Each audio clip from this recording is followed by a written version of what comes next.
Bonjour à toutes et à tous et ravi de vous retrouver dans Parole d'experts, deuxième semaine sur H24. Vous avez compris le principe. Aujourd'hui, 3 sujets que nous allons traiter. Vous aurez l'intégrale de l'émission samedi. On commence le lundi avec la première partie, mercredi avec la deuxième, vendredi avec la troisième. Avec mes experts et mes expertes, et vous verrez, on va en parler de manière extrêmement sérieuse aujourd'hui. 3 sujets. Le premier, le pass vaccinal. Alors, on l'appelle pass sanitaire ou pass vaccinal, on va essayer de comprendre tout ça, surtout les pour, les contre, le droit, bien évidemment, avec notre ami Maître Mherik, huissier, qui est avec nous, qui nous fera un point et qui répondra à une question de Amina de Casa. Deuxième sujet, la loi de finances 2021. Alors c'est vrai qu'une loi de finances, c'est dur à lire, mais on va essayer de vous mettre en avant les principaux points saillants et surtout en quoi ça vous concerne, vous, citoyens, de manière concrète. Et enfin, le troisième sujet, extrêmement sérieux, vous allez voir, ça va être animé, c'est le genre, avec Khadija Idrissi Jannati qui nous rejoindra tout à l'heure, qui a lancé ce sujet-là en nous disant pourquoi ça ne s'appellerait pas Parole d'expertes. Ça a donné lieu à une vive discussion avant qu'on enregistre l'émission. Vous le verrez, ça va se faire sur le plateau. Avec moi aujourd'hui, Nabil Hfad. Bonjour. Ça va Nabil? Alhamdoulilah, très bien. Tu vas bien? Impeccable, super. C'est bon? Impec, merci. Tu témoignes? Avant qu'on commence cette émission, ça commençait déjà à être agité. Effectivement, ouais. Je témoigne. Alors, expert en digital, en intelligence artificielle, tu es là avec nous pour parler du pass vaccinal parce qu'il y a une problématique big data et on va en parler. Wissal Rarbaoui, ça va? Ça va bien, mon cher Faisal. Alors, quel plaisir d'être ici. Couteau suisse. Oui. C'est ça. Voilà. J'ai demandé ce que tu faisais, tu m'as dit couteau suisse. Voilà. Elle est aussi tranchante qu'un couteau suisse, aussi transportable qu'un couteau suisse, et aussi pratique qu'un couteau suisse. Alors, secrétaire général de la Confédération nationale du tourisme. Mais aussi, tu viens t'exprimer aussi en tant qu'entrepreneuse, et c'est pour ça que tu t'appelles couteau suisse, parce que tu fais énormément de choses. Merci, en tout cas, d'être avec nous sur ce plateau. Merci. Maître Marim Brada, avocate au barreau de Casa. Bonjour. Ça va? Ça va et vous? Tout va bien? Très très bien. Bon, j'ai une avocate, j'ai un huissier de l'autre côté. On ne craint rien. Aujourd'hui, dans Parole d'experts, deuxième semaine sur H24, c'est parti. C'était il y a quand même plus d'une semaine que le pass vaccinal ou pass sanitaire, moi je ne sais plus comment on doit l'appeler, a été instauré. C'est venu tout d'un coup, ça a été mis en place, il est rentré en vigueur le 21 septembre, voilà, le 21 septembre. Octobre, pardon, le 21 octobre, oui, on est déjà en novembre, le 21 octobre. Alors, déjà, on va se poser plusieurs questions. 1, pour ou contre? 2, l'applicabilité de ce pass vaccinal qui conditionne l'accès à certains commerces. Et juste avant qu'on en parle, on est allé filmer une manif qui a eu lieu la semaine dernière et surtout des témoignages, un petit micro-trottoir pour voir si les gens sont pour ou contre.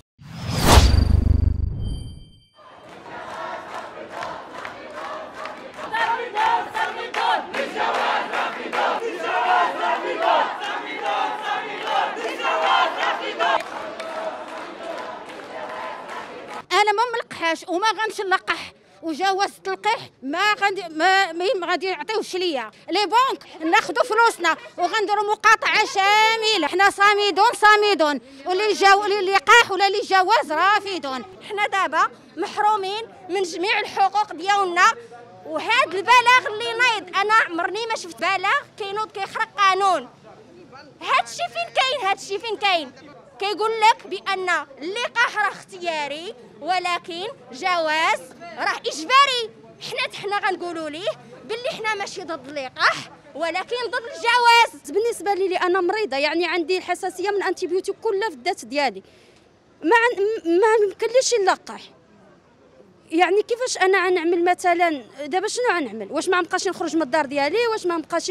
انا الصباح مشيت للمدرسه بنتي وقفوني في الباب قالوا لي ما عندكش الحق تدخل، خاصك جواز. بالنسبه للجواز راه مهم، تنطلب من المغاربه كل شيء يلتحقوا باش ياخذوا هذا الجواز لان الجواز مهم لهم وهو باش يقدروا يتنقلوا من بلاصه لبلاصه ويقدروا يدخلوا للمقاهي ويقدروا يمشيو اي مكان.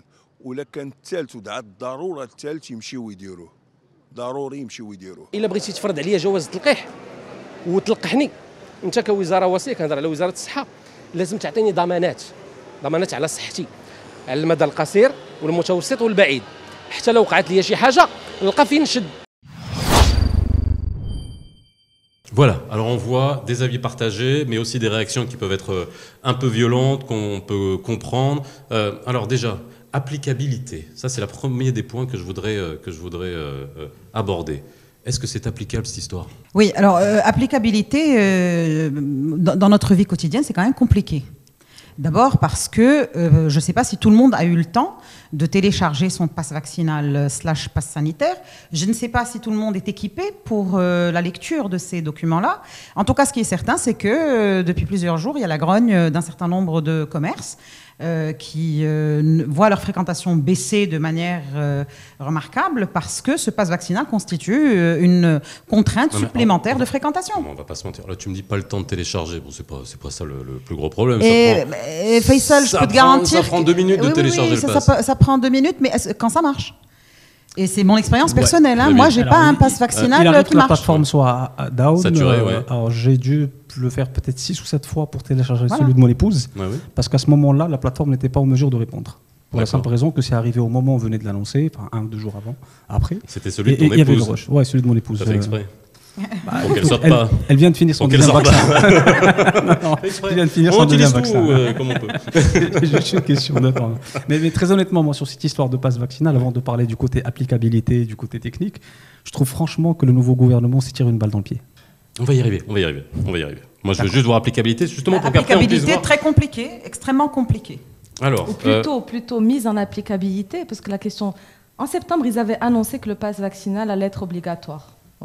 Annoncé de façon extrêmement informelle. Voilà. Par la suite, il a été rendu obligatoire le 21 octobre 2021 par déjà un fondement légal qui est très contestable. Ils se sont fondés sur l'article 3 du décret-loi qui déclare l'état d'urgence sanitaire, qui lui-même est un décret-loi qui était censé être temporaire, qui n'arrête pas de reporter depuis maintenant presque 1 an et demi. Presque, voilà, 1 an et demi, presque 2 mois. 2 ans, pardon, on arrive presque à 2 ans. Donc en fait, la question, cher Faisal, se pose de la mise en applicabilité de cette nouvelle obligation. Maintenant, après, on peut en discuter, on est d'accord, on n'est pas d'accord, mais là, aujourd'hui, c'est une obligation. Alors, moi, je suis très terre à terre. Avant qu'on aille sur le côté juridique, parce qu'on a une question d'une téléspectatrice, d'une auditrice, parce que je vous expliquerai, hein, vous retrouverez les podcasts de l'émission très bientôt, de Amina, qui se demande... Est-ce qu'on peut tout simplement, est-ce que n'importe qui peut vérifier notre identité? On aura la réponse tout à l'heure avec Sim Helek, mais simplement, on est tous des citoyens, on est tous allés faire nos courses, on est tous allés, etc. Est-ce qu'on vous a demandé à chaque fois votre passe vaccinal, Nabil? Alors, moi, on me l'a demandé une seule fois, je suis rentré dans une... Une seule fois sur combien de fois? Sur 10 ou 20 ou 30 accès à des espaces publics. Ouais. Et très honnêtement, le pauvre monsieur, je l'ai regardé avec une manière assez costaud, du genre, qu'est-ce que tu me demandes? Il m'a rien dit. Je suis rentré, j'ai fait mes cours, je suis sorti. Il n'a même pas osé demander une deuxième fois. Parce que je pense qu'il doit y avoir aussi des consignes de souplesse. Hein, parce qu'ils savent très bien que les gens ne vont pas accepter de se faire comme ça contrôler à l'entrée. Faisal, il va nous griller tous, parce que du coup, quand les gens vont voir nos têtes, dorénavant, tout le monde va nous demander le passe vaccinal. Non, mais trêve de plaisanterie. Non, pour dire que, c'est pas réaliste que chaque citoyen présente son passe vaccinal à chaque accès de n'importe quel bâtiment, qu'il soit public ou privé. C'est pas réaliste. C'est de ça dont on parle, l'applicabilité. C'est pas réaliste. On peut l'oublier, on peut être dans une situation d'urgence où je viens d'entrer dans une pharmacie, j'ai besoin de rentrer dans une administration pour récupérer un papier, j'ai besoin d'aller chercher mes enfants à l'école. Plein de situations, autant de situations que de Marocains dans ce pays, qui font que ce n'est pas réaliste de l'exiger à tout moment, à tout instant et à tout le monde. Après, il y a en effet un impact, c'est là ce qui me concerne, un impact sur le quotidien, au niveau de l'activité économique de manière générale. Je parle en particulier des restaurateurs, restaurateurs, des cafetiers, etc. Alors on se pose dans une situation qui est très... Est-ce que je peux dire une expression qui n'est pas très jolie? Non, on se pose dans une situation un peu hypocrite. Pourquoi? Parce que... non, c'est pas joli. C'est par rapport à son référentiel. Tout est relatif. Non, mais vraiment. Une situation un peu tolérance, l'hypocrisie, on l'appelle tolérance pour que ça soit plus joli. L'hypocrisie, on l'appelle consensus pour que ça soit plus joli. Pourquoi je dis ça? Parce que on aurait fait exprès de créer ce flou, on n'aurait pas mieux fait. en effet, le manque de préparation de la mise en œuvre de ce... Oui. Manque de moratoire, absence de moratoire. Bah oui, absence de préparation fait que c'est au petit bonheur la chance. D'où le terme mise en applicabilité. Pourquoi je parle de mise en applicabilité? C'est compliqué. Il n'y a pas de moratoire suffisant pour mettre en application une nouvelle mesure obligatoire. D'autant plus là ce dont vous êtes en train de discuter. Un avocat ou une avocate à côté de moi, j'ai l'impression d'être plus intelligent ou plus bête. Non, plus intelligent, je suis sûr. Non, mais c'est histoire de moratoire. Mais c'est vrai, c'est vrai. Améliore ton dictionnaire. Mais c'est vrai. Est-ce que tout le monde a de quoi imprimer la petite carte, le petit papier, alors que le lendemain matin à 8h, il doit déposer des gosses à l'école, il doit passer à la pharmacie, il doit rejoindre son boulot. Enfin, il n'y a pas eu de préparation suffisante. Je pense que tu parles. Est-ce que c'est pas hypocrite de ta part? Oui. De ta part. Oui. On a vécu aujourd'hui, on le sait, dans l'application des lois, quelles qu'elles soient dans notre pays, on connaît. C'est tout le temps extrêmement compliqué. Il y a des lois pour des gens, il n'y en a pas pour d'autres. Ouais. Il y a des impôts pour des gens, il n'y en a pas pour d'autres. On le sait, on en parle très simplement. Oui, mais Faisal... est-ce que finalement, cette manière d'insuffler des mesures dont on sait qu'on ne pourra pas les faire appliquer à tout le monde, c'est juste histoire de quoi? De maintenir un espèce de... De maintenir un monde souterrain, peut-être en partie un monde souterrain dont on n'a pas connaissance, peut-être... Non, moi je dis... Non, mais, pardon Faisal, c'est pas comparable. Pourquoi? Parce qu'on est dans un contexte de gravité suffisante, d'urgence sanitaire. C'est quand même un sujet extrêmement important où on manipule deux choses fondamentales. Un, les données personnelles des gens. Deux, leur liberté de mouvement. Enfin... moi, si on a un sujet sur l'applicabilité d'un certain nombre de textes, qu'ils soient fiscaux ou autres, ça n'entrave en rien la mobilité des gens. Maintenant, cette mesure-là, elle entrave quelque chose de fondamental, c'est la liberté du mouvement du citoyen. Moi, je veux bien, je pense que le pass sanitaire est une mesure... au pass vaccinal. Là encore, il va falloir qu'on comprenne la différence. Mais parce qu'avec Nabil, on va parler il faut qu'on comprenne des data, et il y a une grosse différence entre pass vaccinal et pass sanitaire. Oui, je veux bien. Mais là, on parle quand même d'un document qui pose problème au quotidien, d'autant plus que l'immédiateté d'application, elle a surpris tout le monde et elle implique un certain nombre de mesures, de décisions, d'organisation qui font qu'on est confronté à un aspect juridique, à un aspect de droit et de liberté, à un aspect pratique, à un aspect financier. Aujourd'hui, je vais finir par le dire, nous avons toute une population, il y a quand même 250 000 points de vente de restaurants et de snacks et de petits business aujourd'hui qui font nourrir des familles, qui se plaignent de la difficulté encore plus grande, après quand même pratiquement 2 années de vache maigre, et on leur ajoute une entrave en plus. Soit on leur donne du temps, soit on donne des options, des alternatives, voilà. Alors justement... Et puis une proportion, parce que c'est disproportionné. Parce oui, en terrasse, pas en terrasse. Alors attendez, avoir un pass vaccin pour aller on va y arriver, moi j'ai juste envie qu'on réponde à une question d'un point de vue juridique. Après, on parlera Big Data, on parlera justement de toutes ces données. Mais avant, on parlera du côté politique, si tu peux. Oui. On parler de Big Data. Ok, d'accord. C'est lié à ce que... Alors attends, de manière concrète aussi, on va répondre quand même à Amina, et c'est Maître Mhirik qui va répondre à ça. C'est est-ce qu'on a le droit est-ce que n'importe qui a le droit de vérifier votre identité? Car quand vous avez votre passe vaccinal, je vais le remonter encore une fois, hein, je suis un bon élève. Tu as le Graal. J'ai les deux, en plus j'ai le double, hein, voilà, double parfum, ok. Il y a un QR code, il y a mon nom, il y a mon numéro de CIN, il y a mon numéro de CIN. Oh oui, ton numéro de CIN. Et donc si je le montre comme ça, il faut bien qu'on vérifie mon identité. Est-ce que n'importe qui, dans la rue, dans une administration, devant un commerce, a le droit de vérifier votre identité? Réponse avec notre huissier, Maître Mhirik. جوابا على سؤال السيدة أمينة، شكون اللي عندهم الصفة باش يطلعوا على جواز تلقيح ويتأكدوا من البطاقة الوطنية ديال المواطنين؟ كنعرفوا على أن في المدن رجال الأمن هم الوحيدين المخول لهم أنهم يتأكدوا من الهوية ديال المواطن ويتأكدوا من الباس فاكسينال اللي هو في حوزته. بالنسبة للقرى كاين رجال الدرك الملكي هم المخول لهم الوحيدين المخول لهم أنهم يطلبوا من المواطنين أنهم الإدلاء بالصفة ديالهم وإدلاء بالبطاقة ديال الهوية ديالهم. حتى المفوض القضائي في بعض الحالات إذا طلب منه ذلك في بعض الإدارات وبعد هذا كيمكن ليه يمشي باش يتأكد ويدير معاينة مجردة لهذه الواقعة هذه النازلة بالضبط. Merci, Maître Mharik, pour ces précisions. Maître, est-ce que on peut pas dire maîtresse? Je sais que ça fait bizarre. Non, parce qu'on aura le débat tout à l'heure. Parce que, oui, est-ce que je dois dire maîtresse, Brada? Mais après, on va me taper dessus. On va demander à Khadija de laisser maître. Ouais, on en parlera tout à l'heure avec Khadija. On va laisser un variable pour l'occasion. Alors, c'est vrai que ça, c'est un point qui est tout à fait, qui peut sembler anodin, mais la vérification d'identité, comme l'a dit Maître Mharik, ça pose un véritable problème lorsque vous allez quelque part. Effectivement, en fait, cette décision gouvernementale, elle a octroyé une prérogative à des personnes de droit privé, donc pour vérifier ce pass vaccinal. Enfin, mais pas de manière claire. Pas de manière claire, c'est justement ça le problème. Ouais. Pas de manière claire, en fait, c'est devenu un document officiel, donc homologué par les autorités sanitaires. Et en fait, si elle a précisé que c'était les personnes qui étaient responsables, en fait, comme c'est applicable dans les entreprises privées et publiques et semi-publiques, et en fait, ce sont ces personnes-là, donc le responsable juridique de ces structures, qui est responsable de vérifier ce pass vaccinal, en fait. Bon. Donc, en fait, ça pose problème parce que déjà, des personnes de droit privé qui vérifient un document officiel homologué par les autorités sanitaires, de 1.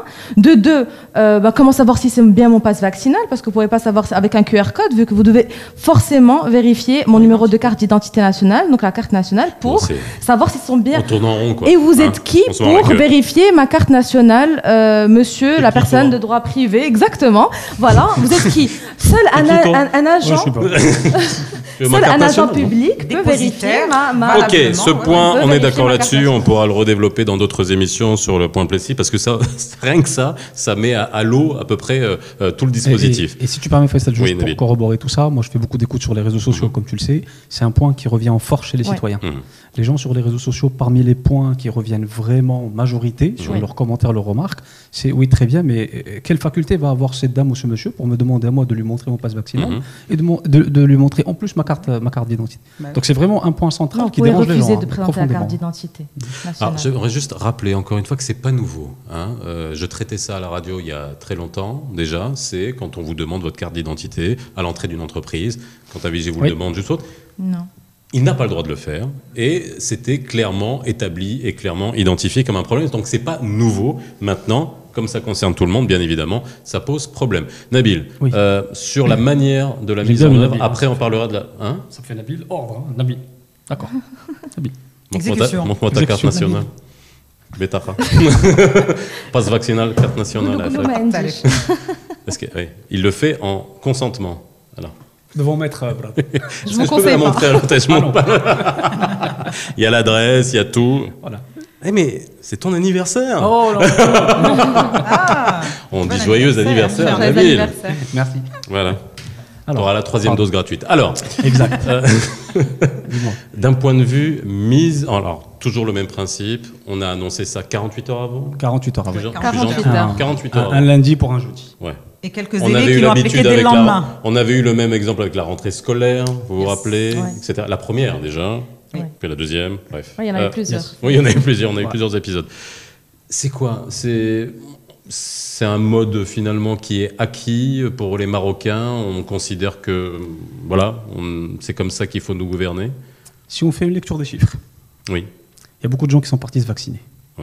Oui. Ça veut dire que quelque part, ceux qui ont décidé cette approche peuvent demain dire, finalement, regardez, ça a marché, le nombre de personnes qui se sont vaccinées a augmenté. On est d'accord. Sauf que vous créez des clusters devant les centres de vaccination. Après, encore une fois, quand on gouverne, on a des statistiques et on a des sujets sur lesquels on a envie de montrer nos résultats plus que d'autres. Parce que les clusters, on va dire que c'est normal, ça fait 1 an et demi qu'on a les clusters, ça part, ça revient, mais par contre, on va être content de dire qu'on a rajouté plus 2 ou plus 3 millions de vaccinés. C'est le résultat qui compte, c'est en ce que tu veux dire. Je cautionne pas, Le fait qu'il y ait une majorité n'empêche pas de laisser un moratoire pour ceux qui n'étaient pas vaccinés. Moratoire. C'est un délai, Faisal. En langage de tous les jours, ça s'appelle un délai. Un délai. C'est la première fois de ma vie que j'entends ce mot aussi souvent dans une discussion. Tu veux qu'elle te dise quoi? Les avocats, mes moratoires, elle me l'a casé 10 fois, moratoire. Mais c'est une avocate plus. J'avais entendu moratoire. C'est un avocat 5.0. Ok, je précise, je ne défends pas, j'essaie juste de lire la situation de plusieurs points de vue. Du point de vue de ceux qui ont décidé ça, quelque part, ils peuvent demain revendiquer que leur décision n'était pas si mauvaise que ça. Elle a généré de la frustration, mais in fine, ça rapproche le Maroc de l'immunité collective. C'est le résultat qui compte. C'est le résultat qui compte. Voilà, c'est un premier axe. Maintenant, vous avez entièrement raison. La manière dont ça a été fait, malheureusement, c'est pour ça que je disais tout à l'heure, c'est un gouvernement qui s'est tiré une balle dans le pied. Pourquoi?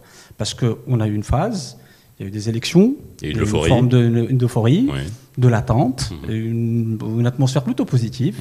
Maintenant, je vais raisonner à l'échelle de la dynamique économique, en gros, pour rejoindre un peu les questions de Wissal. Il y avait cette attente-là, il y avait cette dynamique positive.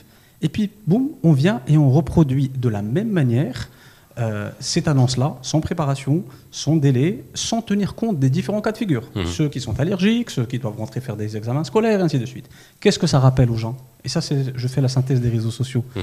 Pour les gens, aujourd'hui, je suis désolé que ce soit le gouvernement actuel ou l'ancien, c'est kiff-kiff. Et qu'est-ce que ça a eu comme impact immédiat? Et quand on connaît un peu le commerce, et quand on écoute, et quand on voit les chiffres, c'est une forme de coup de frein. Qui se met en place aujourd'hui sur la confiance qui avait commencé à revenir, c'est un coup de frein automatique. Et c'est pas parce qu'il y a un problème d'applicabilité de la... Mais c'est que c'est un peu c'est la nature du Marocain. Mais il faut faire les choses tout de suite, demain matin, d'une manière un peu comme ça, un peu trash. On commence d'abord par dire non, on réfléchit. Dans l'absolu, le pass vaccinal... C'est quoi? C'est une connaissance aiguë de la psychologie, de la sociologie marocaine qui fait qu'on... Non, étant suprême moi-même, donc voilà. Toi, t'es Kamouni, c'est autre chose. Non, ce que je veux dire, c'est que la question du pass vaccinal, dans l'absolu, là, c'est une bonne chose qu'on ait un pass vaccinal. Ça nous permet d'abord de capitaliser sur le succès, parce qu'il ne faut pas oublier que la campagne vaccinale au Maroc est un vrai succès. Il ne faut pas l'oublier. Mais du coup, on a créé une espèce d'histoire un peu bizarre sur juste l'application de ce pass vaccinal et on a torpillé tout le travail positif, tout le travail qui a été fait. Sur laquelle on aurait pu construire, faire tellement de choses. Et puis on a plombé une industrie qui est toujours à genoux. Mais ça, c'est une autre histoire. Ça, c'est une autre histoire, ça sera une autre émission. Et c'est le premier test grandeur nature du nouveau gouvernement. C'est pour ça que c'est très important. Alors, dernier point, et Nabil, c'est vrai qu'on voulait avoir ton avis, mais aussi d'un point de vue juridique, et puis ta vision aussi, parce qu'il y a des données là-dedans. Et c'est pour ça que j'ai bien insisté tout à l'heure sur la sémantique qui est utilisée. Et il y a une confusion. Dans les médias, il y a une confusion, même ici, je viens de me rendre compte que c'était marqué passe sanitaire. Alors, est-ce que c'est un passe vaccinal ou un passe sanitaire? Passe vaccinal, c'est comme si on avait une carte, quand on était gamin, on vous faisait le BCG, vous avez une carte, vous avez un carnet de vaccination, pas de problème. Là, on parle de passe sanitaire, ou à l'étranger, le passe sanitaire, c'est les vaccinations, les tests PCR qui sont mis, et puis pourquoi pas plein d'autres choses, voilà, ta tension, ton niveau de truc, etc. Voilà, si tu as trop pris de vitamine C le matin, si tu as bu de l'alcool, etc. Et donc c'est une réalité. Donc là aujourd'hui ça pose la question de ce qu'il y a dans ce QR code, où ça va, et quand les gens vous le scannent, parce qu'il y en a qui vous le scannent, est-ce qu'ils ont le droit, ça aussi? Où est-ce que ça va toutes ces données? Alors il y a eu à un moment donné une application qui s'appelle Liqah Corona qui a été mise en place, qui a été très efficace dans la gestion de la logistique de vaccination, à tel point qu'on a quand même donné le Maroc en exemple, par rapport à la simplicité de pouvoir organiser les plannings, les rendez-vous, l'information, la communication. Cette application est une application qui a été construite pour gérer un volume à large échelle. Et la capacité de traiter en parallèle beaucoup de données, ça veut dire qu'elle est par définition application cloud. Première question qu'il faut se poser, il est où ce cloud? Est-ce que c'est un cloud marocain? C'est un cloud international ici, ou alors je ne sais pas. Je ne peux pas te dire parce qu'il n'y a pas de littérature, il n'y a pas d'explication. Donc à la limite, on peut poser que des hypothèses ou des supputations. Mais en tout cas, c'est une application cloud de haut niveau. Ça veut dire que c'est une application qui nécessite des capacités de traitement importantes, costauds. D'accord. Modestement, par expérience, je sais qu'au Maroc, on a des pseudo-clouds, on a des plateformes d'hébergement, mais qui manquent réellement d'expertise, de technicité, d'application. Il ne faut pas que des amis là-dessus, mais c'est la réalité. Il ne faut pas mentir aux gens. On appelle ça un cloud, mais c'est plutôt des data centers, des plateformes d'hébergement. Cloud, c'est autre chose. C'est largement au-dessus. Cette application, telle qu'elle est architecturée, a priori, telle qu'elle fonctionne, nécessite des capacités, des ressources importantes. Surtout quand il faut rajouter des fonctionnalités, quand il faut transformer des choses, quand il faut à un moment donné communiquer. Sans rentrer dans la technique. Non, sans rentrer, mais juste pour dire que si à un moment donné, je fais une communication et que j'ai 100 000, 200 000, 300 000 utilisateurs chaque seconde qui sont sur l'application, il faut que j'aie la capacité de livrer le pass, de livrer l'information. Donc derrière, il y a une architecture qui doit être quand même assez costaud. Et j'ai ce qui me paraît bizarre. Moi, la première chose, alors peut-être que c'est mon petit réflexe, j'ai aucune notion de CNDP dessus. Justement, c'est peut-être le rôle du CNDP de communiquer de façon suffisamment claire envers le citoyen pour expliquer le traitement de la donnée, comment il est fait, parce qu'on rappelle que le CNDP est l'instance qui permet quand même de rassurer, de protéger, c'est le garde-fou. Je parle sous le contrôle de notre cher maître. C'est le garde-fou, normalement. Oui, j'ai d'ailleurs été très étonnée des 2 dernières déclarations de la CNDP. Donc, qui parle dans sa première déclaration du principe de proportion, donc qu'il n'y a pas de disproportionnalité par rapport aux mesures. Et dans la deuxième, qui parle justement du QR code et qui dit qu'en fait, je ne suis pas très technicienne en conformité personnelle, mais ce que j'ai compris en tant que citoyenne, c'est que le scanner ne donnait pas lieu à conservation des données et qu'en fait, c'était juste pour vérifier. Voilà. En tout cas, dans le droit, de toute façon, on met toujours en balance des intérêts. Là, il y a l'intérêt de la santé publique pour sortir de cette crise. Donc en fait, la question de la mise en applicabilité est très importante parce qu'il aurait fallu déjà adopter une loi, parce que c'est la loi qui est compétente pour traiter des libertés qui touchent aux individus, aux libertés fondamentales, c'est l'article 71 de la Constitution. Et en fait, on met en exergue, en balance deux intérêts, donc la sécurité publique, mais les libertés individuelles. Et pour respecter les libertés individuelles, il aurait fallu, par exemple, de voter une loi, de voter... Tout cela, en fait, la manifestation que vous avez vue, c'est une crise de confiance et de l'insécurité chez les citoyens. Il aurait fallu que même cette présentation de passe vaccinal, qu'on fixe ça dans le temps. Ça tombe mal. Juste qu'on l'organise, on l'organise ça dans le temps, etc. C'est compliqué. Qu'on nous explique, voilà, pour le QR code, comment ça se passe. J'entends sur le communiqué de la CNDP que le QR code, en fait, passe sous la réglementation européenne. On sait que le passe vaccinal aussi sert de document de voyage pour remplacer... Oui, mais tous les Marocains ne voyagent pas. D'abord, une histoire marocaine. Voilà, c'est ça qu'il faut régler déjà. Déjà, il y a une grande composante quand même de transfrontalité, parce qu'en fait, finalement, si vous voyagez avec ça, ça veut dire qu'on va traiter aussi des données à l'extérieur, le RGPD va s'appliquer, c'est extrêmement complexe. J'ai de la fumée qui sort des oreilles. Non, mais fais ça juste un petit détail. Un tout petit détail. Oui, mais important et positif. Dernier mot. On aura remarqué que finalement, les gens, là, machine le passe vaccinal qu'ils ne veulent pas. L'effet de surprise, ou l'effet de flou dans son application. Les gens se sont vaccinés volontairement, ils sont prêts, ils sont engagés. La plupart. On se bat tous pour cette immunité collective. 70% des Marocains se sont fait vacciner. La preuve, il y a plus de 70%. C'est pas moi qui ai pris la décision le mardi. Au deuxième sujet, n'hésitez pas à nous envoyer vos réactions, bien entendu, pas sur le mail que vous connaissez, bien évidemment. On passe au deuxième sujet. Le deuxième sujet, c'est la loi de finances 2021. Ça aussi, ça va. 2022. Vraiment sans transition. Ça va pas être triste. Vraiment sans transition.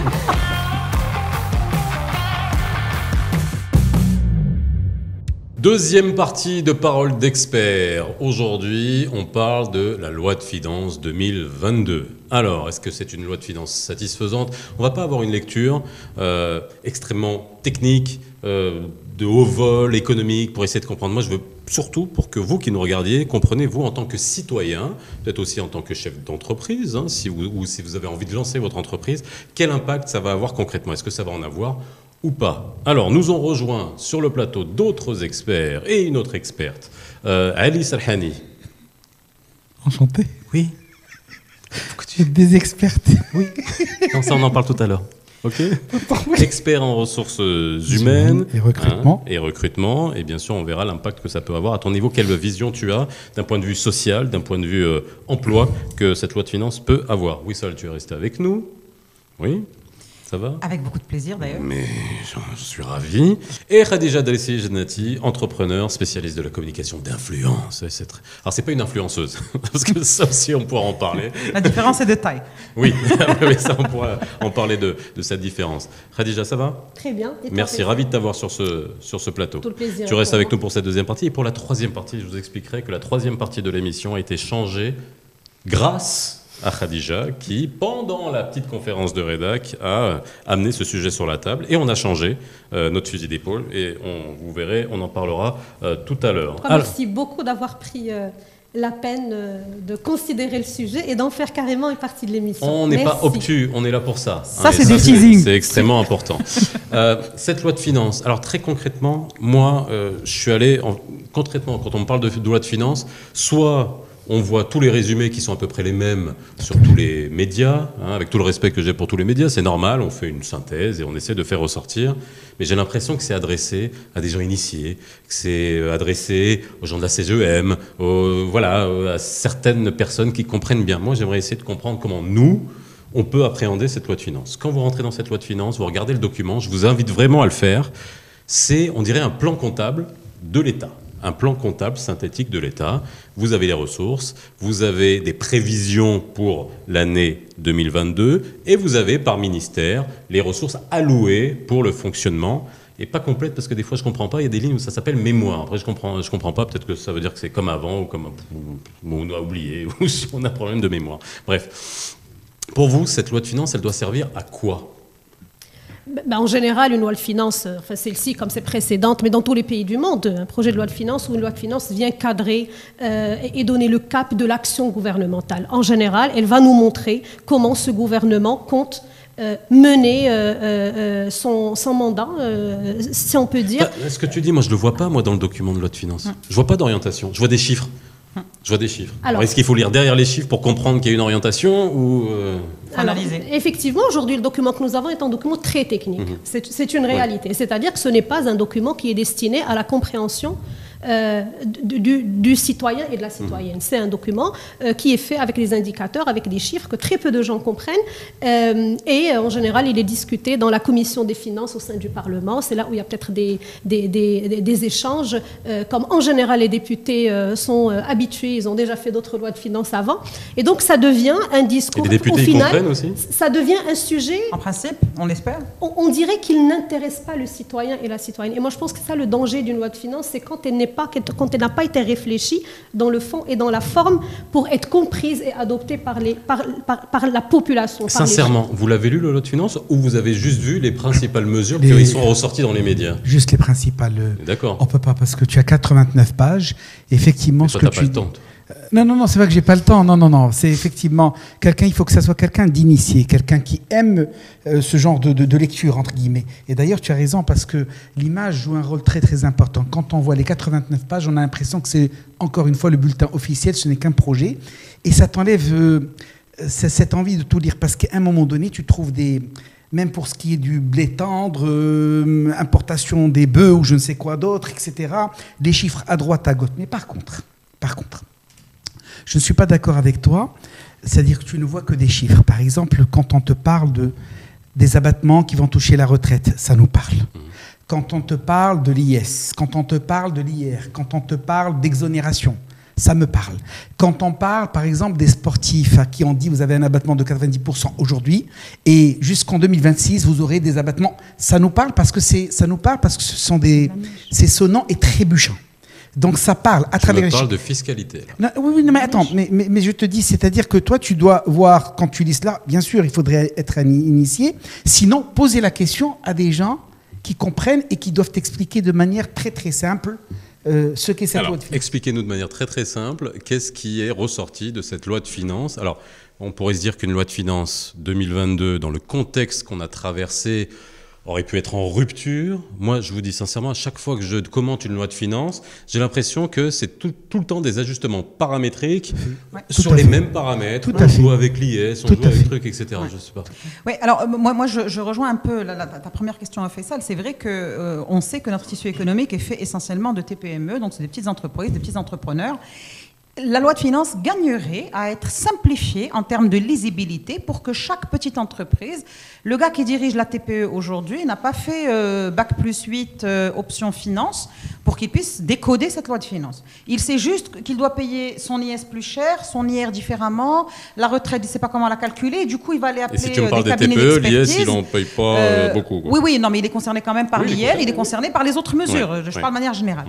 D'abord, le problème qui se pose, c'est que la loi de finances 2022, je suis, pour l'avoir parcourue, j'avoue, je ne l'ai pas lu dans le détail, pour les raisons que Ali vient de citer, c'est vrai qu'elle ne reflète pas une rupture de sortie de crise.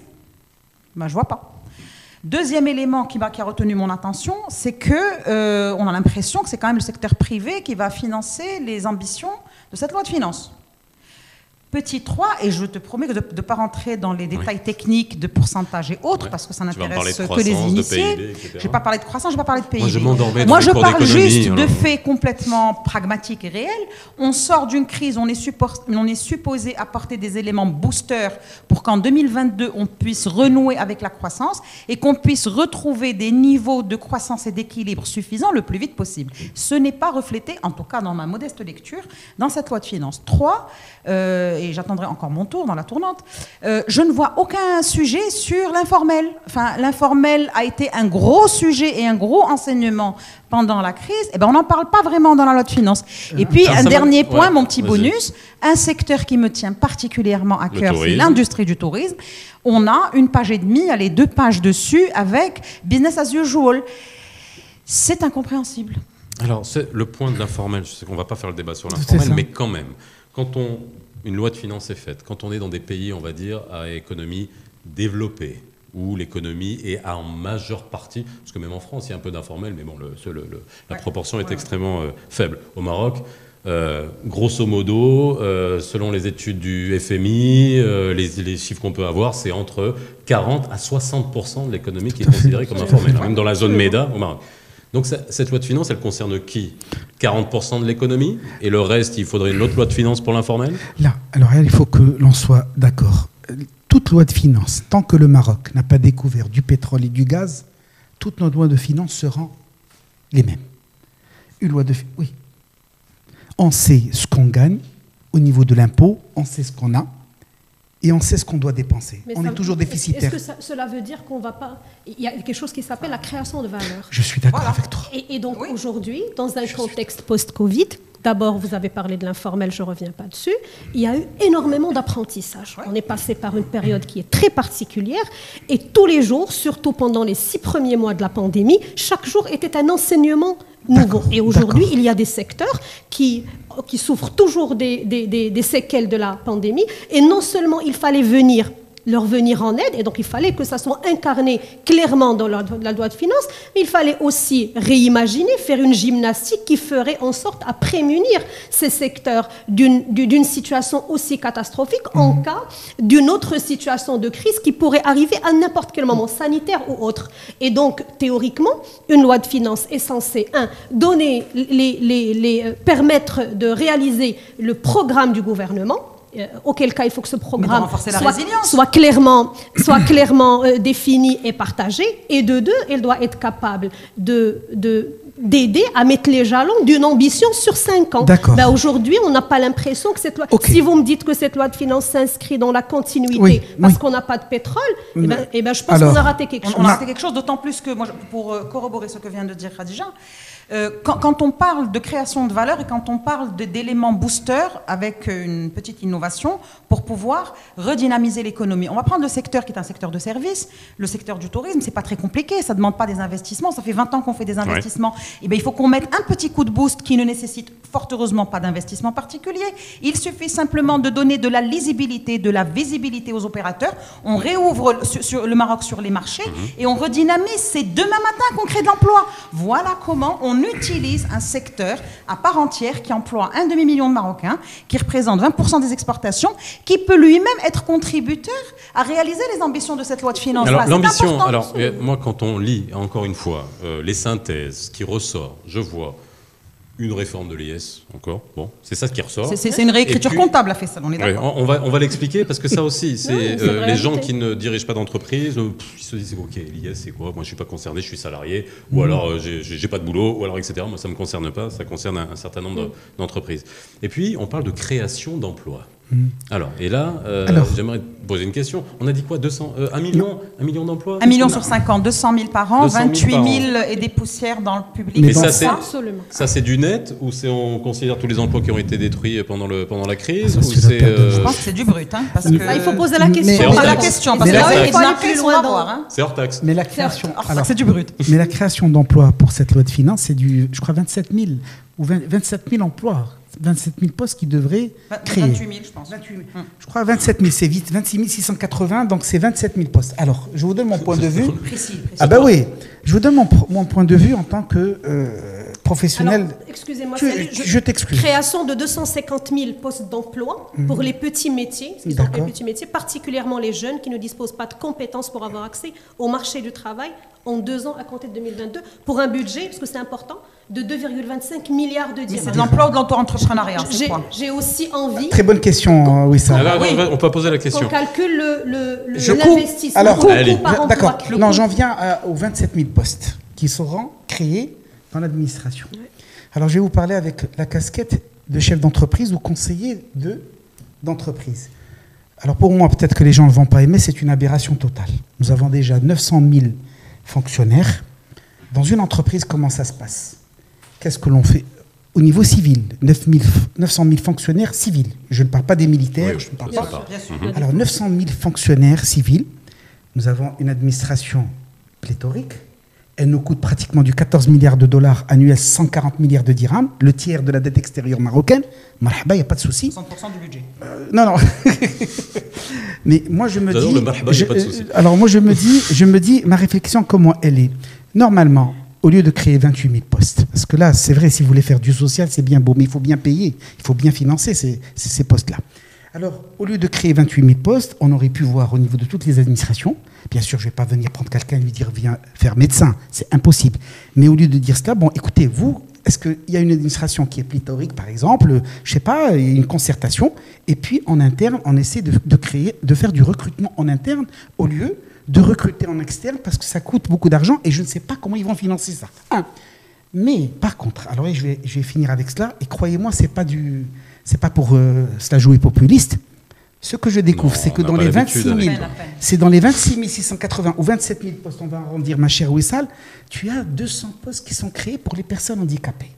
Je vais intégrer 28 000 handicapés, et croyez-moi, je suis sincère, je dirais oui, je suis preneur. Que l'État finance, parce que ce sont des gens qui sont laissés pour compte. Alors ça, c'est un autre sujet, parce que normalement, il devrait y en avoir beaucoup plus, parce qu'il y a des quotas, et des quotas qui ne sont pas respectés. Je finis, parce que tout à l'heure, en aparté, on discutait, Khadija et moi, et parfois, tu sais, le branding, cette image du pays. Tu sais, quand tu as un pays qui joue son rôle en tant que pays socialement et sociétalement responsable, si tu as par exemple des milliers de personnes handicapées, comme, j'aime pas le terme handicapé, je dirais comme les... En situation de handicap, c'est ça le terme. Même pas, j'aime bien les spécifiques. Voilà, comme les special needs, comme diraient les Américains. Et je trouve que c'est... Oui, ça oui, on peut investir dans cela. Mais recruter du monde, je sais qu'il faut embaucher du monde, je sais.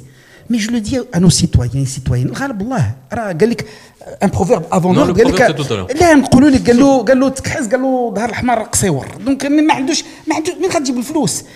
Je me pose cette question et c'est là où je suis pas d'accord avec toi, ma chère Khadija, dans la loi de finances quand tu parles de ceci, la création de tout ce que, mais il faut avoir les moyens de ses ambitions. C'est le sou, le nerf de la guerre. Les moyens, ces ambitions, à chaque fois on redit la même chose, on nous dit que tu dis il n'y a pas de pétrole, etc. Il n'y a pas de pétrole. C'est le secteur privé, les moyens. Ressources fiscales. Mais non, c'est le secteur privé qui porte. Mais c'est les impôts du secteur privé. Mais jusqu'à quand? On est d'accord. Jusqu'à quand? Des impôts du secteur privé formels. Oui. Alors l'informel, si tu peux, je peux finir pour l'informel. Et du coup, la compétitivité, on en reparle aussi, c'est un vrai sujet. Parce qu'à force de vouloir impliquer le secteur privé dans cette création presque factice, j'aime pas le mot, mais c'est le seul qui me vient à l'esprit, de cette croissance, finalement, est-ce qu'on crée de la valeur réellement? Et deuxièmement, est-ce qu'on est toujours aussi compétitif? On a vu ce sujet sur tellement de secteurs. Il est temps, après le Covid, qu'on assume des ruptures. La pérennité des entreprises.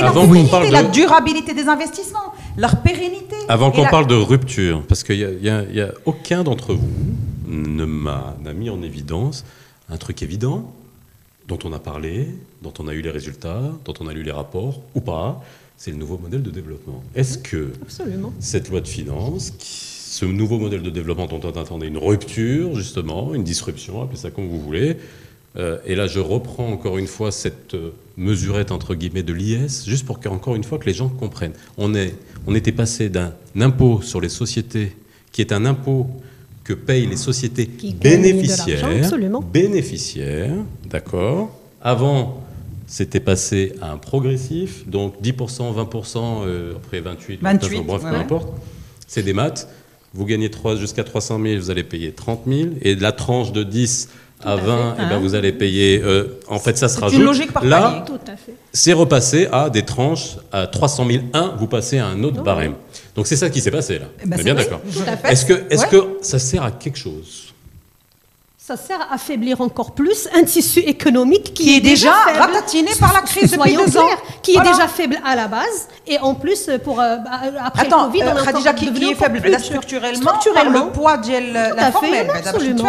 Ensuite, par la difficulté à être compétitif. On ne va pas se raconter des histoires sur un certain nombre de sujets. On est tout à fait d'accord. Compétitif. Et 3, les défis de demain, qui sont les défis énergétiques, qui sont les défis industriels, qui sont les défis technologiques. À quel moment on s'y met ? À quel moment on s'y met et on les finance. À quel moment on s'y met ? Répond la dame. Alors, j'écoute. Non, c'est vrai, Faisal, parce que là, on avait de l'ambition et on avait un espoir immense avec l'arrivée du nouveau gouvernement, parce qu'on s'est dit, il y a un changement de paradigme qui va atterrir. Mzian, on a tous applaudi, Mzian, ça s'est exprimé dans les urnes, on a encore l'espoir que ça change. Les premières semaines de démarrage, on ne va pas tout de suite juger de on va laisser du temps. Maintenant, le nouveau modèle de développement et la loi de finances, je pense, c'est 2 temporalités différentes. Le nouveau modèle de développement, c'est pas censé l'être. Justement, c'est pas censé l'être. Parce qu'après, tu as un 3e paramètre, ça aurait illustré, qui est le programme du gouvernement. Bravo. Tu as aussi cet élément qui est important. Donc, d'abord, combiner tout ça et le réduire à un exercice d'écriture comptable, financière, etc., dans un cadre que très peu de gens initiés comprennent, aujourd'hui, plus que jamais, les Marocains, les chefs d'entreprise, les employeurs ont besoin de savoir est-ce que l'année 2022 va être l'année de l'amorçage de la reprise ? Qu'est-ce que ça va leur coûter ? Ils doivent continuer à faire confiance au métier qui est le leur ou ils doivent se reconvertir. S'ils doivent se reconvertir, je vais vous dire une chose, pardon Faisal. Le dernier point, après c'est le proverbe de Ali. Dans l'industrie du tourisme, on a lancé une enquête de conjoncture il n'y a pas longtemps. 26% des entreprises du secteur vont abandonner leur métier, ils vont aller se reconvertir, ils vont aller faire autre chose. C'est très grave comme chiffre. Et c'est annoncé en avant-première ici. C'est très grave comme chiffre. 26%, c'est beaucoup. Dernier mot là-dessus. Alors donc, si je comprends bien, vous n'êtes pas convaincu par la loi de finances. Non, elle est dans la continuité, mais moi, je ne cesserai de le répéter. Zama, et pour te répondre à Wissal, tu oublies 2022. La gueule de bois, yallah, c'est comme dès que le soulard qui se réveille. 2022, moi, je ne sais pas, je ne fréquente pas ce genre de personnes. 2022 كيف يقولوا عن القلاب المغربيه كيكون باقي متمن. 2022 حنا باقي متمن ديال كل شيء دايخ. باقي غير دايخ. باقي دايخ. Là, je suis d'accord avec toi. Mais excusez-moi, vous savez, je suis peut-être déformé à ce niveau de l'entreprise. Quand on me dit qu'il y a un déficit de temps, pour moi, c'est comme le bilan. C'est soit positif, c'est soit négatif. Je vois qu'il y a toujours des problèmes là qui reviennent. Mais le problème qui se pose, c'est les moyens avec lesquels on veut financer. Quand je dis on veut, parce que le gouvernement, c'est notre gouvernement, je serai beaucoup plus démocratique, pas démocratique, mais je serai très tolérant. Je me dis, je discute pas. Voilà, tu vois, c'est ça. Je vais être tolérant avec eux pendant cette année pour voir un peu ce que ça va donner. Mais où sont les moyens ? Mais tant qu'on n'a pas de pétrole et de gaz, croyez-moi... Ça sera le slogan de personnellement, tant qu'on n'a pas de pétrole et de gaz... Une loi de finances sur la base du pétrole ou du gaz. Alors, déjà, c'est l'agriculture. On a tellement d'autres choses avant le pétrole. On va passer au troisième sujet. On va passer au troisième sujet. Faisal. Non mais alors, laisse passer Khadija, je vais lui donner le dernier mot. Pour juste un point, ce qu'on est en train de faire aujourd'hui, ce n'est pas le procès d'intention du gouvernement, pas du tout. On est tout à fait d'accord que le gouvernement, il faut lui laisser le temps. Par contre, on est en train d'analyser la loi de finances, qui est le premier livrable de ce gouvernement. Et le premier livrable de ce gouvernement donne une idée. Aujourd'hui, on est en train d'analyser un document qui est sorti. Et qui vous fait rester sur votre faim. Et le problème, c'est qu'il va guider tout ce qui va se faire sur toute l'année prochaine. C'est donc, le moment on doit vivre avec. du proverbe de Ali Salhani. Ça rejoint après. C'est le moment du proverbe de Ali Salhani. On fait de la télé. Je suis désolé. Et ça, on ne coupe pas non plus.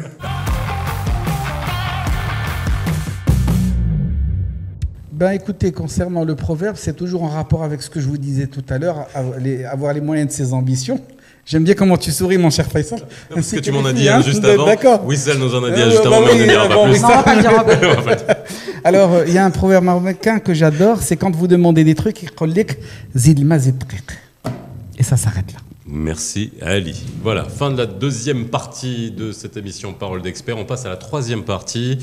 On va parler... Alors, je ne sais même pas comment l'appeler cette partie, parce que Khadija, quand elle est venue, on était en conférence de rédaction et on devait traiter un autre sujet. Et puis, elle nous a dit, mais pourquoi vous appelez pas ça Parole d'expert avec E entre parenthèses ou Parole d'expert ?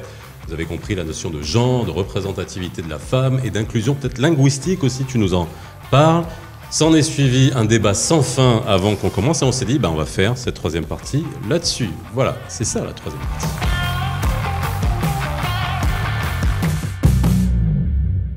Troisième partie de Parole d'expert de cette semaine, troisième et dernière partie. Alors, si vous nous avez suivis, vous avez compris comment on a organisé cette troisième partie. Et si vous ne nous avez pas suivis sur les émissions précédentes, eh bien, je vais vous expliquer ce qui s'est passé. Lors de la conférence de rédaction, avant qu'on commence ces émissions, alors conférence de rédaction, c'est un bien grand mot parce qu'on se voit, on s'assoit, on plaisante et on voit les points qu'on va traiter. On est bien d'accord, c'est comme ça que ça se passe ? Absolument. Autour d'un café, 3 cafés. D'accord. Voilà. On le voit à ta veine qui gonfle. On devait parler d'un autre sujet et Khadija, Idrissi Jannati, qui est à mes côtés, est arrivée et elle a lancé un débat en nous disant mais il faut que tu changes le nom de cette émission ou alors que tu fasses bien comprendre que des experts, ça peut être aussi des expertes. Si tu appelles ça parole d'experts, on va comprendre que les experts, ce ne sont que des hommes. Vous l'avez compris. On va parler donc de la féminisation, de la gendrisation, je ne sais plus comment ça s'appelle, qu'on peut appeler ça au forceps. Alors c'est ça. Alors moi j'ai appelé ça au forceps. Et c'est le sujet qu'on va traiter aujourd'hui. Wissal Gharaoui, tu es avec nous. Ali, tu es revenu sur le plateau. Khadija, tu es resté sur le plateau. Mariam Barada, avocate au barreau de Casablanca, viendra prendre ta place dans quelques instants pour nous donner son avis en tant qu'avocate, en tant que juriste, femme de loi, maître. Hein, on ne dit pas maîtresse aussi. Ça aussi, c'est un vrai. C'est une très bonne question. Dikaina. Bon, après c'est très ambigu maîtresse, et ça on peut en parler. Alors, Khadija, est-ce que c'est pas, entre guillemets, exagéré, on va dire, de vouloir à tout prix féminiser, que ce soit les noms, que ce soit aussi tous les plateaux. Moi je reçois aussi, dès que j'ai un plateau, quand j'anime une conférence, quand j'anime ces émissions, on me dit mais il n'y a pas de femmes, pourquoi t'as pas mis de femmes, etc. J'ai une réponse à apporter, je l'apporterai après. Mais est-ce que c'est comme ça qu'on va faire plus d'inclusion de la femme au Maroc, qui est un sujet que je porte depuis très longtemps, mais après, on n'est peut-être pas d'accord sur la manière. Après, je verrai si vous êtes, vous, d'accord ou pas d'accord. Khadija. Alors la question c'est, est-ce que c'est comme ça qu'on va mettre plus de... Oui, c'est comme ça qu'on va mettre un peu plus d'inclusion. Ok, d'accord, merci. Alors, oui, c'est l'avantage, c'est clair. C'est clairement comme ça, et quand je dis comme ça, c'est la somme de toutes ces actions-là. Ce n'est pas uniquement en féminisant un titre, ce n'est pas non plus uniquement en veillant à avoir une parité, une représentation paritaire sur un plateau, mais c'est la somme de toutes ces initiatives, c'est la somme de tout cela qui va permettre réellement d'arriver d'atteindre Mais là, le sujet, c'était... Alors, on va s'arrêter sur la linguistique, encore une fois. Bon, là, cette émission, on parle majoritairement en français, mais on parle aussi en darija, l'arabia, parce que franchement, Simheri, quand il vient nous expliquer, il parle aussi en darija. Donc, la linguistique, elle est dans les... On a ce problème et cette richesse à la fois au Maroc, mais là, on s'était arrêté sur ce point. Vous pensez que c'est avec ça qu'on va faire comprendre que les femmes, il faut qu'elles soient représentées, mieux représentées sur un plateau ? Oui, pour moi, oui, sincèrement, et sans être hypocrite ou bien pour plaire aux gens. Oui, je pense que oui, et on devrait le faire. Alors, il y a une seule chose que je ne pourrais jamais accepter, c'est quand on me parle d'affirmative action ou de discrimination positive pour faire évoluer la femme, etc. Je suis contre. Mais à ce niveau-là, oui, je suis d'accord. Et même au niveau de tout ce qui est orthographe. Aujourd'hui, je ne te le cache pas. Alors là, je vais te parler en tant que professionnel des ressources humaines et du recrutement. Aujourd'hui, c'est fini les emails quand tu les adresses aux clients ou aux candidats, ou quand il y a un groupe, tu dis chère toutes et chère tous. Des clientes et clients. Ah, tiens. On s'en sort plus là. Non, mais tu n'as pas compris. Je te dis. Si, j'ai compris. C'est soit on va à fond. Oui. Soit on n'y va pas. Non, alors attends, laisse-moi finir. Zama, il faudrait chaque chose en son temps. Oui, je suis pour parce que ça la fout mal. Je ne vous le cache pas aujourd'hui. Parfois, nous avons eu des échanges et je le dirais, ça la foutait mal quand ces échanges se faisaient avec certaines clientes et clients, parce que clientes, alors clients parce que c'est l'entreprise en elle-même, etc. Qui est à la base féminine. Oui. Et mieux que ça. Non, c'était la Big Boss était, et elle est toujours d'ailleurs vice-présidente et tout ce que tu veux. Et nous on l'a pas fait parce que pour faire plaire à cette dame, mais on a fait chère toutes et chère tous, et on faisait très attention avec les trucs. Et on savait très bien qu'elle ne lirait pas notre email. Et je ne sais pas ce qui s'est passé. Cet email est tombé entre ses mains et elle a demandé à nous voir. Pourquoi vous avez fait ça? Est-ce que parce que je suis vice-présidente? Je te le promets. Parce que je te parle de choses que j'ai vécues. C'est pour ça que tout à l'heure en aparté, quand notre chère Khadija parlait, je ne faisais qu'écouter. Alors que tu me connais très bien, déjà je vais te donner mon point de vue. Parce que je vivais cette situation. Mais il y a autre chose. Alors, ça c'est personnel. J'ai 55 ans en 2021, que j'ai fêté dernièrement. Et depuis que j'étais gosse, ma mère me disait toujours, n'oublie jamais mon fils, tu as des sœurs et tu auras peut-être des filles. Prends toujours en considération ce facteur-là et prends en considération qu'il n'y a pas que les hommes, alors que ma mère n'est pas féministe. Elle n'est pas une dame qui est féministe, elle parle avec sa tête ou elle parle avec tout ce que tu veux, mais elle te précise comme quoi il faut prendre en considération. Mais aujourd'hui, c'est fini. Dire, chers collègues, chers voisins, chers machins, déjà, on a beaucoup de problèmes, je te promets. Même au niveau du privé, il nous est arrivé d'écrire chères voisines et chers voisins, et tout le monde disait, mais il y a également vos voisines, etc. Je te promets, je vis ça. Mais honnêtement, je suis pour. Et je m'arrête là, mes amis. Mes amis, eux. Mes amis, eux. Okay. Mais pardon, merci Ali. Au risque de te surprendre ou de te décevoir, ta maman est féministe. Et dans le sens positif du terme. Si tu dis positif, je suis d'accord. De toute façon, féministe ne peut être que positif. Parce que parce que parfois ça peut être négatif. Ça ne peut jamais être négatif. C'est l'interprétation de celui qui est en face qui le rend négatif. Mais si elle te disait ça, de façon spontanée, c'est une femme qui est foncièrement féministe. Merci beaucoup, je lui dirai. Elle verra l'émission. Ton avis sur la question? Mon avis, c'est que... J'ai 2 femmes sur le plateau, actives. Alors, encore une fois, j'ai pas envie que ça fasse... Et une troisième qui viendra, ma chère Mariam. J'ai pas envie que ça fasse cliché. Vous êtes venus, pas seulement pour cette émission, vous êtes venus pour traiter d'autres sujets. Mariam Balad est venue pour traiter d'autres sujets. C'est venu tout à fait naturellement, de par vos compétences. Non, mais c'est bien qu'on en parle. Non, mais voilà, mais est-ce que cet aspect, on va dire, forcé, et moi je le dis encore une fois, et là, je vais donner mon vécu et mon opinion en tant qu'homme de médias, on me scrute, il y a certaines femmes qui scrutent à chaque fois pour voir combien il y a de femmes sur mon plateau, si j'en ai pas eu sur mon plateau, et je me reçois des mails, des réactions, des posts, etc., me disant « Ah, mais encore une fois, macho, etc. » Je dis sincèrement, voilà, il y a un féminisme qui est effectif et qui peut faire avancer les choses, et il y en a un autre qui, pour moi, est contre-productif. Est-ce que tu ne penses pas que là aussi, il y a une subtilité à mettre et une réalité à appréhender? Moi, très honnêtement, sur ce sujet, je vais dire 3 choses. D'abord, le combat pour la parité et pour l'égalité des chances, il est hautement légitime. Mais on il est universel et on est tous d'accord, et je suis très heureuse d'avoir... Là, on parle de la manière. Là, vraiment, on parle de la manière, pas du fond de la forme. Et dans mon entourage, des hommes qui portent aussi ce combat et qui en font aussi un principe quotidien dans leur façon de gérer leur foyer, leurs autres entreprises, etc. Et c'est très bien, on avance bien et puis on revient de loin.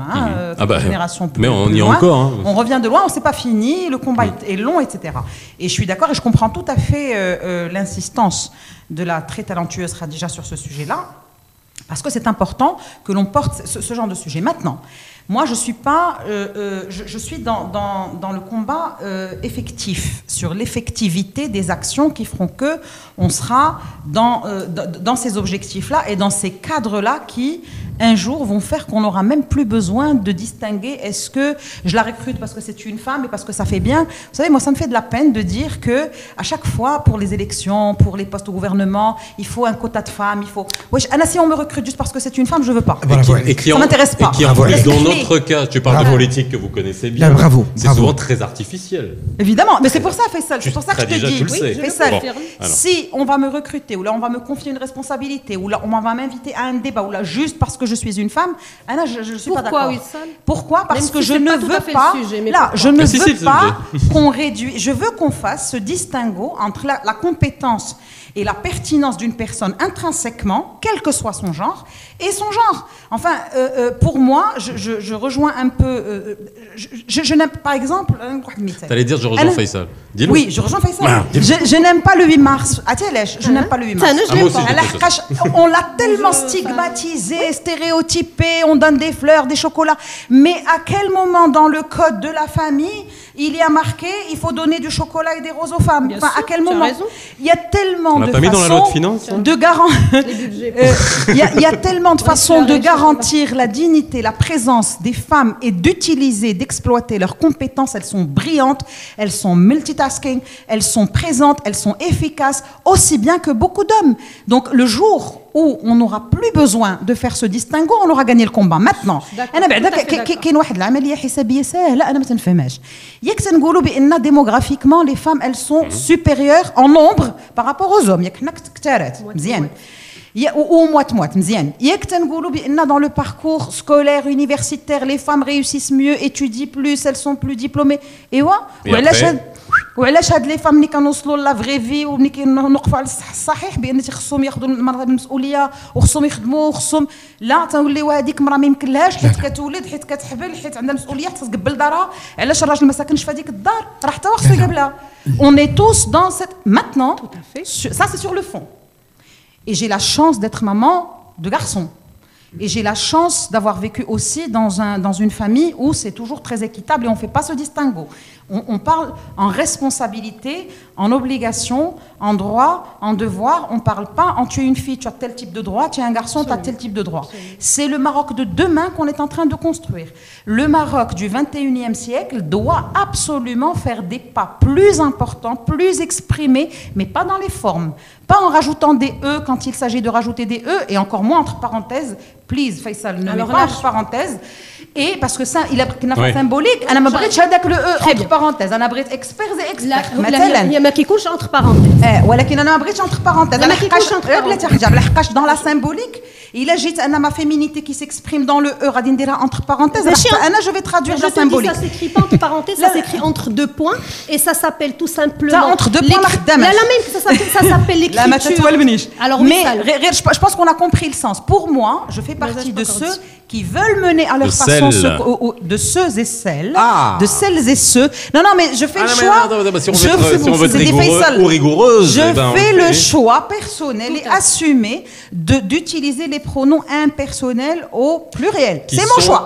Qui sont malheureusement. C'est la grammaire, voilà. Non, je les appelle impersonnels. C'est ma façon à moi de démystifier cette approche genre. Un etangoul, et je répète, si je dois. T'essayes de parler coupe, hein. Parce que Wissal, si tu le coupes. Non, il est bienveillant. Oui, mais alors voilà, là on peut en parler. Il est bienveillant. Parce que tu es une femme. Non, je l'écoute. On m'a toujours appris. Et s'il était bienveillant parce qu'il... Non, Faisal, s'il est bienveillant... Ben, je les écoute, moi, tous les Faisal, s'il est bienveillant... Oui. Faisal, s'il était bienveillant parce qu'il trouve que ce que je dis lui parle. C'est peut-être ça aussi. Alors, tu vois, il a peur que tu lui mettes une claque. Non. C'est là où je dis, Hadik la symbolique... dans la symbolique ou dit que la symbolique elle produit plus d'effets négatifs parce qu'on reste enfermé dans de la symbolique. Je veux qu'on mène des combats de fond. Je veux qu'on mène des combats effectifs. Sur la symbolique. Je peux la symbolique, la forme, c'est extrêmement important. Mais c'est là-dessus que toi, tu te bats. Pas seulement, je dis pas seulement, mais l'objet de cette émission, justement, c'est parti de ça, de la symbolique. Alors, tu as eu l'avis de Wissal. Alors, c'est pas tout à fait partie de la symbolique. C'est partie de quelque chose qui est essentiel, qui peut-être vous la voyez dans la forme, mais moi je la vois dans le fond, et c'est essentiel, et c'est vraiment dans le fond. Je vais peut-être planter le décor avec quelque chose de vécu qui va nous vraiment faire le parallèle avec notre sujet, parce que je rappelle que le sujet c'est pas la parité, le sujet ce n'est pas l'approche genre, le sujet c'est l'écriture inclusive. Quand je suis dans une émission qui s'appelle Parole d'expert, je dis il faut que je lise Parole d'experte, alors expert T.E.S. Ça s'appelle l'écriture inclusive et c'est quelque chose qui existait dans la grammaire française. Et l'arabiya, comment on peut le faire? On peut mettre un point? Alors, le féminin et le masculin, c'est-à-dire c'est aussi simple que ça. C'est pas marketing, ça t'oublie un... Non, si, c'est très marketing. C'est essentiel, c'est même plus que marketing. Pourquoi c'est essentiel? Tu peux répéter en arabe, s'il te plaît. J'ai Zahim, le réalisateur, derrière, qui est en train de se dire, mais comment je vais faire pour faire Tu vas dire kalima lil khibra. Tu peux, qui est un nom féminin. Lil khibra, l'expertise. Si ça t'embête d'aller sur ça, tu peux. Je raconte, une étude a été faite, je l'ai partagée tout à l'heure avec les amis et je le repartage. Toute simple, une étude qui a été faite sur, je pense, quelques 2000 élèves en Allemagne, 6 ans, première année au primaire. Et puis, début rentrée scolaire, on leur pose la question, présentez-vous et c'est quoi le métier que vous souhaitez exercer à l'avenir? Je pense que ça s'est passé il y a peut-être 5 ou 6 ans. Alors, en revoyant les réponses par rapport aux métiers dans lesquels ces enfants se projettent, aucun garçon n'a souhaité ou n'a exprimé sa volonté de devenir chancelier d'Allemagne. C'est plusieurs filles qui l'ont fait, mais aucun garçon. Et quand ils sont allés poser la question à ces garçons pour leur dire « Mais pourquoi tu n'as pas, est-ce que ça ne t'inspire pas ?» On leur répond pour dire « Mais c'est un métier de femme. » Parce que ces enfants à 6 ans, ils sont nés en voyant Angela Merkel à la tête. Non, mais justement, alors, qu'est-ce que je veux dire par cela? Ce que je veux dire par cela est que... Quand on aura une femme chef du gouvernement, ce que je veux dire... Non, on a une ministre des Finances. On a une femme ministre des Finances, c'est bien. C'est pas aussi visible pour on va dire les enfants, etc. qui vont voir, ça va venir. Lorsque tu mettras parole d'experts et expertes, toutes les filles, toutes les jeunes filles, tous les jeunes garçons qui regardent ton émission intégreront de façon inconsciente le fait que, en étant homme ou femme, on peut être expert. Quand on regarde aujourd'hui le nom de ton émission, mon inconscient me dit que l'expertise, être expert, et il faut être homme pour être expert. On peut en penser ce qu'on veut, mais aujourd'hui, on n'a pas de problème au niveau des lois, on n'a pas de problème au niveau des déclarations d'intention. Je ne connais aucun homme, en tout cas ne serait-ce que les hommes que je côtoie, à qui, quand je parle d'égalité, il me dit je suis contre l'égalité. Je pense que ça fait un moment qu'il n'y a personne qui ne peut dire je suis contre l'égalité. Il y a l'amour et il y a l'épreuve d'amour. Hein. Alors là, on peut dire ce qu'on veut. Je suis d'accord. On est en face. Donc quand on parle de déclaration d'intention, Faisal, les lois sont paritaires. Aujourd'hui, on parle de quotas. Il n'y a aucune loi discriminatoire dans notre... Et puis, peut-être, aujourd'hui, on en rigole, ça dérange, ça choque. Je vous rappelle, messieurs, dames, qu'il y a 5-6 ans de cela, maximum 10 ans, on ne voyait que des offres d'emploi, sociétés cherchent commerciaux. Et ça, c'est vraiment quelque chose qui m'a toujours à un moment donné, effectivement. Aujourd'hui, et elle peut nous confirmer, c'est une aberration, on ne peut plus le faire. Et vous pouvez être poursuivi, hein. Absolument. Et vous pouvez être poursuivi. C'est-à-dire, pour moi, c'est une question de maturité, pas plus. Ce n'est pas une question de forme. C'est une question de Tout à fait. Je suis d'accord avec toi. Alors, si tu permets... ton dernier point, avant que tu cèdes ta place à Myriam Brada, avocate au barreau. Oui, à ma chère Myriam Brada. Maître, c'est ça. Pour ne pas dire maître. Je vais demander, poser la question. Non, tu as bien dit écriture inclusive, c'est bien, c'est de quoi on parlait. Mais tout à l'heure, ma chère Wissal a parlé de parité. Merci beaucoup, ma chère Wissal. Nous, dans le recrutement, par exemple, voilà ce qu'on a comme réponse dans la plupart. Bon, c'est vrai que c'est des multinationales. La plupart, depuis 30 ans, voilà ce qu'on nous dit. À compétence égale, je préfère recruter une femme. Oui, à compétence égale. Mais ce que tu dis est vrai. أنا ماشي كندير الفابور في المرأة. ما بغيتش. كاينش. كيقول لك à compétence égale, je recrute une femme. Et effectivement, c'est ce qui s'est passé. Et je vais vous dire mieux que cela. Peut-être qu'aujourd'hui, depuis 30 ans que nous exerçons du recrutement et de la chasse de tête, je crois que 60%, je dirais non, dans les 55%, c'est des femmes qui ont été recrutées. Et aujourd'hui, la plupart, pas la plupart, mais je dirais beaucoup d'entre elles dirigent des grandes entreprises, mais elles ont été recrutées. Mais elles ont été recrutées par la logique de la compétence égale. Je prends une femme. Ah oui. Bon, c'est-à-dire qu'on aurait pu dire. En partant de ce principe, mon cher Ali, non, s'il te plaît, s'il te plaît. Ce qu'elle va dire est intéressant. Si l'entreprise avait dit je m'en fous, homme ou femme, je prends le plus compétent, on n'aurait peut-être pas eu ces femmes à la tête de Non, bien au contraire, tu viens bien fait de le dire. Ça, c'était au départ, à compétence égale, je recrute. Maintenant, c'est devenu une normalité. Et je finis, s'il te plaît. Et je finis. Tu sais, et merci d'avoir parlé d'il y a 10 ans. Il n'y a pas plus de 5-6 ans, quand tu venais voir quelqu'un en lui disant je recherche un directeur de la production ou un directeur d'usine. Ouais, l'eau. ما ياخذش المراه لان ميم راه وكيف قلت قبيله tu as raison الوليدات aujourd'hui c'est fini et je vous assure et je t'assure il y avait ce début là et puis après maintenant c'est devenu une normalité on ne parle même plus de la qadia même dans 5 ans inchallah ça le trouvera normal de mettre expert avec eux entre 2 points sans problème en partant de principe que tu viens d'énoncer à compétence égale je préfère une femme je te demande de partir je vais partir pour te remplacer par une femme mes chers amis et tu vas laisser ta place à Myriam Brada avocate au barreau de Casablanca. Khadija, au revoir. Salut mon cher Faisal. Au revoir Zéali. Salut Myriam. Myriam Brada nous a rejoint sur le plateau. Myriam Brada, avocate au barreau de Casablanca. Alors je sais, on a fait la petite boutade, la blague avec maître, maîtresse, mais finalement ça pose la question encore une fois. Hein je sais pas. Est-ce qu'on doit demain appeler maître, maîtresse Barada? Écoutez, je ne vois pas le problème. Aujourd'hui, on a bien des mairesses, depuis qu'on a des femmes qui sont élues à la tête de conseils communaux, alors qu'il y a un an, on n'aurait jamais imaginé. Pour nous, c'est le maire. Et puis même, je me rappelle les premiers jours, quand on parlait encore de femmes candidates à la présidence des mairies, on parlait de femmes maires.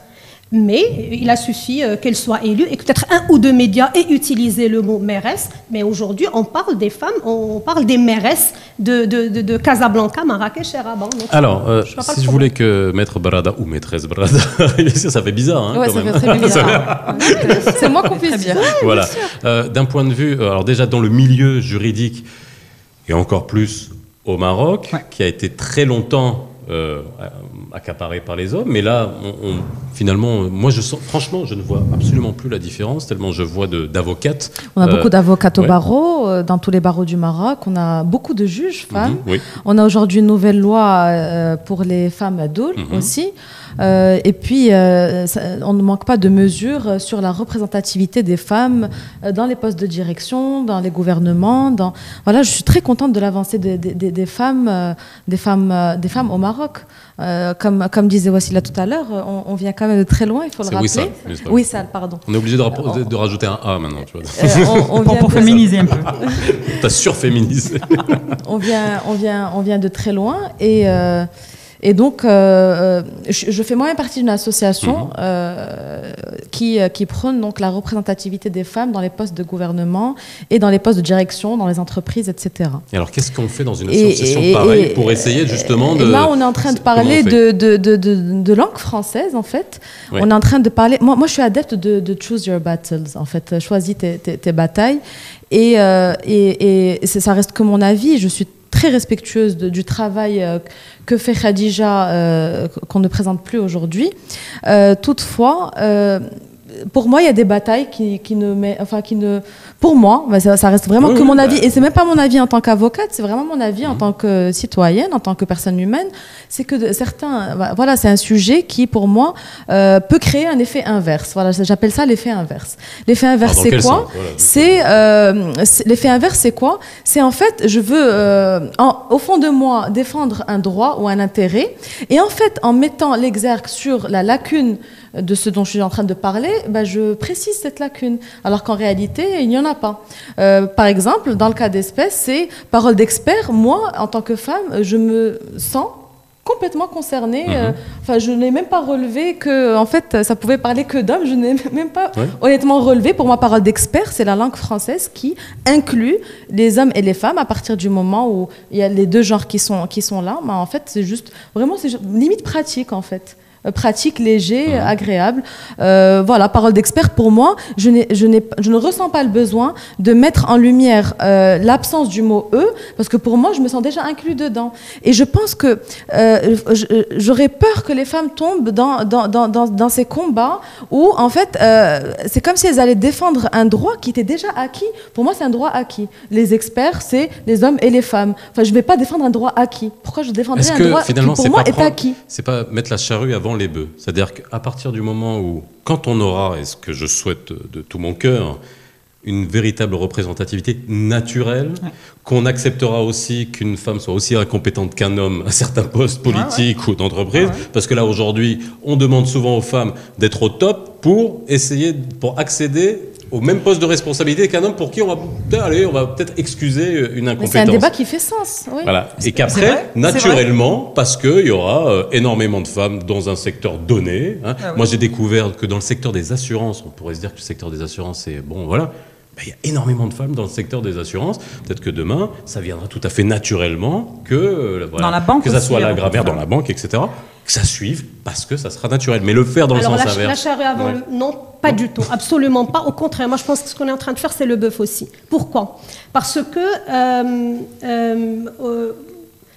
je regarde, j'ai une fille en bas âge, elle regarde les chaînes de dessins animés. Il y a une pub d'une fameuse marque de poupées qui est très connue, mondiale. Et j'ai remarqué qu'ils ont intégré dans tous leurs spots publicitaires de tous les modèles de cette poupée, ils ont intégré une phrase toute simple, que vous allez écouter dans toutes les pubs. Tu peux être tout ce que tu veux.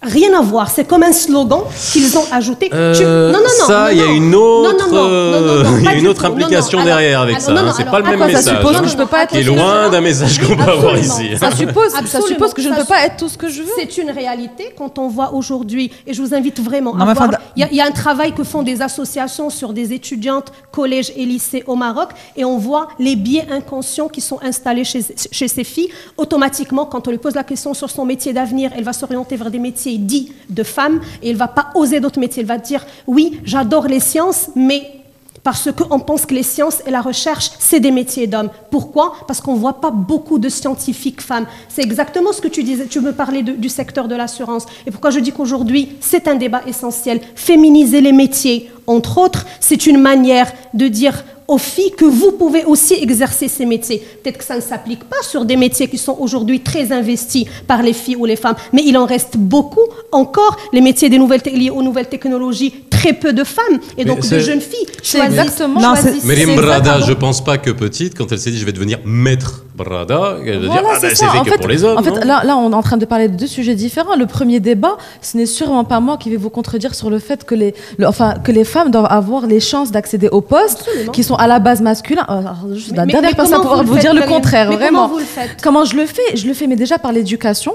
Je fais par l'éducation, mais l'éducation pas seulement de mes enfants, par la parole, par la communication, de le faire. Quand partout. je féminise les métiers, en c'est faisant, mais parler d'accès à ces postes-là et parler à la représentativité, pour moi, ce n'est pas le même débat que parler de féminisation. C'est de la dernier point. Anna, pour moi, je pense que ce qui est sain dans ce débat, c'est qu'on converge toutes et tous vers le même point, c'est qu'il faut absolument... Ça, c'est même plus un débat. C'est pas un débat, c'est la forme. Par contre, Anna, je fais partie de ceux qui défendent évidemment cette parité, mais je ne le défends pas par le biais des symboles et des formes. Je le défends et je veux le défendre et je veux l'assumer par le biais des sujets de fond. Tant qu'on me dit il faut qu'il y ait au Parlement 20% de femmes, Anna, tu dis 20% ou 200%. Anna, je dis que les urnes. La même que non, si c'est une femme compétente. Alors c'est un débat qu'on fera après parce qu'on arrive à la fin de l'émission. Alors c'est ça le vrai boulot. Il a qu'à nous les urnes, c'est qu'on a échoué à inculquer aux citoyens une confiance suffisante dans la capacité de la femme à le représenter. Allez, ça sera la suite. Ça sera la prochaine émission. Pour moi, je préfère dépenser de l'énergie là-dessus, pas sur des formes. Ok, d'accord, merci, on a bien compris. Merci pour ce sujet. En tout cas, merci. Qu'est-ce qu'on a bien compris? On a bien compris qu'on pouvait avoir le même objectif, mais pas avec les mêmes manières. On a bien compris que ça c'est dès le début, mais il faut qu'on comprenne aussi que féminiser les métiers, féminiser les termes qui peuvent être féminins est essentiel et croyez-moi, ça crée de l'impact sur le subconscient. Peut-être pas les plus grands. Juste une dernière chose, Anna, mon petit souci avec cet axe-là de traitement de ce sujet-là, c'est qu'on est beaucoup plus orienté vers la langue française.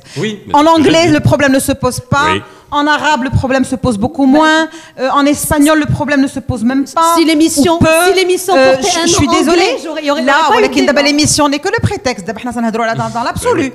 Anna, je veux pas que l'on réduise un sujet aussi important, aussi structurel de l'avenir sociologique de toute une population et d'une culture à des formes dans une langue donnée. Juste un petit ça m'intéresse pas. Stop. Non, tout le monde a décliné ses arguments. Je pense qu'il faut quand même qu'on dise aux auditeurs, enfin aux spectateurs et spectatrices qui nous regardent qu'il existe aujourd'hui de façon officielle ce qu'on appelle l'écriture inclusive. Vous pouvez aller chercher sur Internet et on vous dira qu'en France, ça fait quelques années déjà, on parle de façon officielle, en français bien sûr, parole d'experts et d'expertes, l'écriture inclusive, elle a été instaurée, elle est prise en compte et tous les courriers aujourd'hui qui sortent dans des administrations et des entreprises utilisent cette écriture qui prend en considération allez vous le masculin et le féminin. sur l'écriture inclusive et on finit l'émission.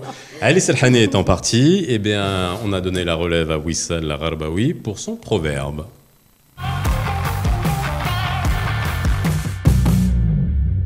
Mon proverbe, pour rester dans le sujet, je vais reprendre quelque chose que la planète entière connaît. Et puis, ça a plein de connotations, mais moi, je veux bien le traduire comme le fait que elle t'ouvre la voie, elle te montre la voie, elle te donne le cap, et puis elle assume des responsabilités et elle encaisse aussi un certain nombre de choses lourdes de la vie. Et monsieur, tu es toujours quand même protégé et heureux grâce à la bienveillance d'une femme, qu'elle soit ta maman, ta sœur ou ton épouse ou ta petite fille. Merci pour vos bienveillances à vous pour cette émission qui on a un peu débordé, mais c'est pas grave, c'était extrêmement intéressant. Merci d'avoir été avec nous. Merci à vous de nous avoir suivis dans Parole d'Expert cette semaine. N'oubliez pas les 3 épisodes. On se retrouve la semaine prochaine. Envoyez-nous vos mails, réagissez sur la page Facebook de H24. N'hésitez pas. On se retrouve très bientôt dans Parole d'Expert. .e.s. Bye bye.